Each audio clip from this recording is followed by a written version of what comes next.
यार कैसे हैं आप लोग। उम्मीद करता हूं कि आप लोग बहुत बेहतर होंगे और आपकी जो प्रिपरेशन है वो भी बहुत अच्छे तरीके से चल रही होगी। एसएससी सीएचएसएल 2024 वाले जो एस्पिरेंट हैं उनके लिए गुड न्यूज़ है। गुड न्यूज़ आपके लिए ये है कि जोन वाइज जो वैकेंसी है वो आपकी रिपोर्ट होना स्टार्ट हो चुकी है। 2 डिपार्टमेंट का आरटीआई का रिप्लाई आ चुका है।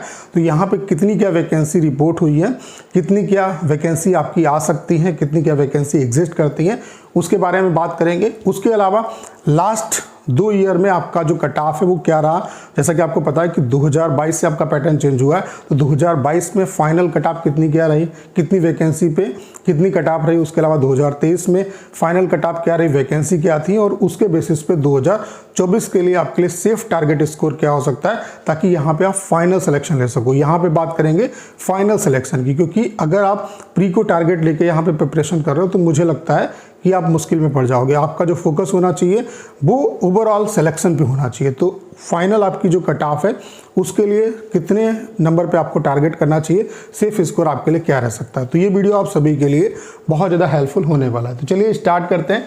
सबसे पहले आप लोग ये देख पा रहे होंगे, ये इनकम टैक्स डिपार्टमेंट का नागपुर जोन का आपका आरटीआई का रिप्लाई आ चुका है। यहाँ पे अगर हम एलडीसी की बात करें, जैसा कि आपको पता होगा आपकी एलडीसी में इनकम टैक्स डिपार्टमेंट में भी वैकेंसी होती है, ठीक है। तो नागपुर जोन में जो यहाँ पे वैकेंट वैकेंसी एलडीसी की आप देख सकते हैं, पॉइंट नंबर 7 में दिया हुआ है। तो यहाँ पे एलडीसी की जो वैकेंट वैकेंसी है वो 5 है, यानी कि 5 वैकेंसी वैकेंट है। तो बहुत कम वैकेंसी है, 2-3 वैकेंसी आपको हो सकता है यहाँ पे देखने को मिल जाए। ये वैकेंसी इसलिए इनकी इंपॉर्टेंस होती है क्योंकि जब आप पोस्ट प्रेफरेंस भरोगे तब आपको ये हेल्प करेगा कि हाँ इस पार्टिकुलर जोन में इतनी वैकेंसी, ये हमको मतलब जो स्टेट है वो मिल सकता है या नहीं मिल सकता है। तो ये चीज़ें तब काम आएंगी। तो अभी जितने भी आरटीआई हमने लगाए उनका जो डाटा आएगा, इन सब का यूज जो होगा वो कब होगा, जब आप पोस्ट प्रेफरेंस भरोगे, ठीक है। तो ये डाटा आपको मैं मतलब जब आपका पोस्ट प्रेफरेंस भरने का टाइम आएगा तो मैं आपको फ्री ऑफ कॉस्ट प्रोवाइड करा दूंगा, ठीक है। तो यहाँ पे नागपुर जोन में जो एलडीसी की वैकेंट वैकेंसी है वो आपकी 5 वैकेंसी। उसके अलावा दूसरा जो आपका डिपार्टमेंट का आरटीआई का रिप्लाई आया है वो है हाउसिंग एंड अर्बन अफेयर्स का, ठीक है। यहाँ पे टोटल जो वैकेंसी है वो रिपोर्ट हुई है 236, जिसमें अगर हम जोन वाइज बात करें तो चंडीगढ़ जोन में आपकी 76 वैकेंसी रिपोर्ट हुई है।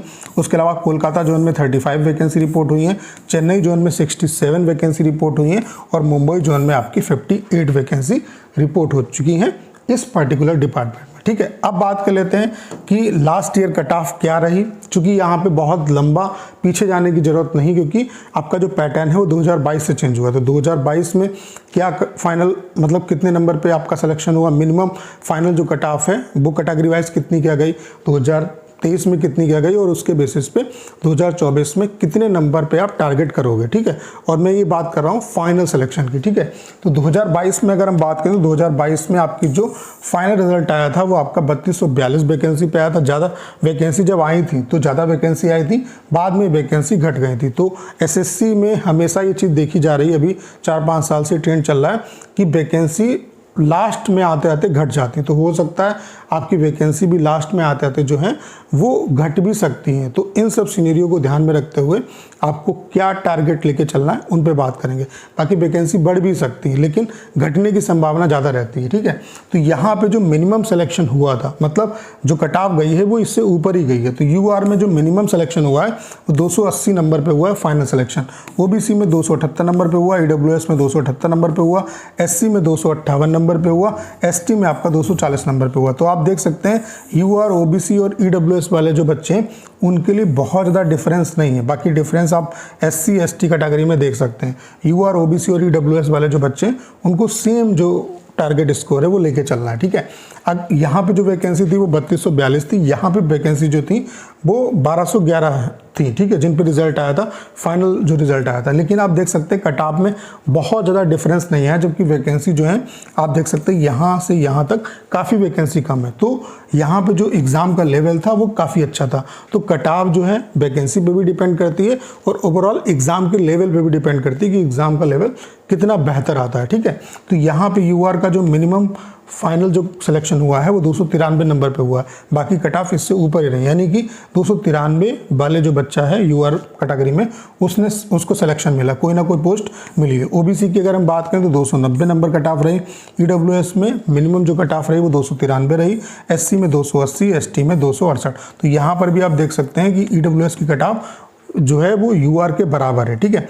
बाकी SC ST में थोड़ा सा डिफरेंस है। तो इस सिनेरियो को देखते हुए अगर हम बात करें कि कट ऑफ आपके लिए मतलब सेफ टारगेट स्कोर आपके लिए क्या रह सकता है, जैसा कि आपको पता है कि यहाँ पे वैकेंसी 3700 प्लस जो है वो अभी बताई जा रही है, ठीक है।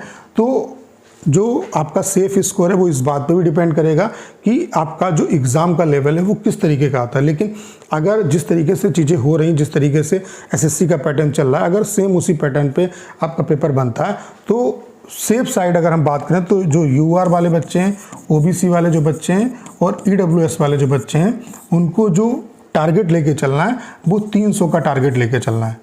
अब जितना आप टारगेट लेके चलोगे उतने तो आपके नंबर आ नहीं जाएंगे। जब 300 का टारगेट लेके चलोगे तब कहीं ना कहीं 280 270 निकाल पाओगे, और अगर आप इतना लेके आते हो नंबर तो कहीं ना कहीं आपके सिलेक्शन के चांसेस रहेंगे। बाकी जो SC ST वाले बच्चे हैं वो इससे 10 नंबर कम ले सकते हैं, मतलब 280 पे वो टारगेट कर सकते हैं, तब कहीं ना कहीं आपका सिलेक्शन हो जाएगा। तो इतने जो नंबर हैं वो आपको टारगेट लेके चलना है, मतलब UR OBC और EWS वाले बच्चों को 300 का टारगेट लेके चलना है कि उन्हें मेंस में 300 नंबर मतलब करने हैं, तभी कहीं ना कहीं आपके सिलेक्शन की पॉसिबिलिटी रहेगी। आप बेस्ट से बेस्ट जो डिपार्टमेंट है वो ले पाएंगे, चाहे वैकेंसी कम हो या ज़्यादा हो, उससे कोई दिक्कत नहीं। ज़्यादा होंगी तो आपको फ़ायदा ही होगा। तो 300 नंबर का टारगेट लेके चलो। बाकी जो SC ST कैटेगरी वाले बच्चे हैं वो 280 नंबर का टारगेट लेके चलें। बाकी आपको जो प्रिपरेशन करनी है वो मेंस पे फोकस होके करनी है। ऐसा नहीं है कि प्री पास करेंगे फिर मेंस की प्रिपरेशन करेंगे। सिलेबस सेम है आपका प्री और मेंस का, तो मेंस को टारगेट लेके जो है प्रिपरेशन करिए, उसी से आपको बेनिफिट होगा। बाकी जिस दिन आपका मेंस होगा उसी दिन आपका टाइपिंग होगा, तो टाइपिंग की इंपॉर्टेंस बहुत ज़्यादा है। और हमने आपके लिए कंप्लीट टाइपिंग का सॉफ्टवेयर बना दिया है जो कि बिल्कुल SSC CHSL CGL के पैटर्न पे है। यहाँ पे हम आपको 250 पैसे दे रहे हैं जो कि CHSL CGL एग्जाम में आए हुए हैं। तो इसी सॉफ्टवेयर पे आप लगातार प्रैक्टिस करते रहिए। मैं दावे के साथ कह सकता हूँ 100% आप टाइपिंग को क्वालिफाई करके आएंगे। एक दिन का जो डेमो है वो आपका बिल्कुल फ्री है। मैं आप सभी से जरूर कहूँगा एक बार डेमो जो दीजिएगा। डेमो का लिंक डिस्क्रिप्शन और कमेंट बॉक्स में पिन किया हुआ है, वहाँ से आप डेमो दे सकते हैं। और अगर आप डेमो से सेटिस्फाई होते हैं तो अपना जो बेस्ट प्लान है वो परचेज कर सकते हैं। तो उम्मीद करता हूँ सारी जानकारी आप बहुत अच्छे तरीके से समझ पाए होंगे। करना क्या है, इस वीडियो को शेयर करना है। उसके अलावा अगर आप चैनल पर नए हैं और आपने अभी तक इसे सब्सक्राइब नहीं किया है तो प्लीज़ चैनल को सब्सक्राइब करना मत भूलिएगा।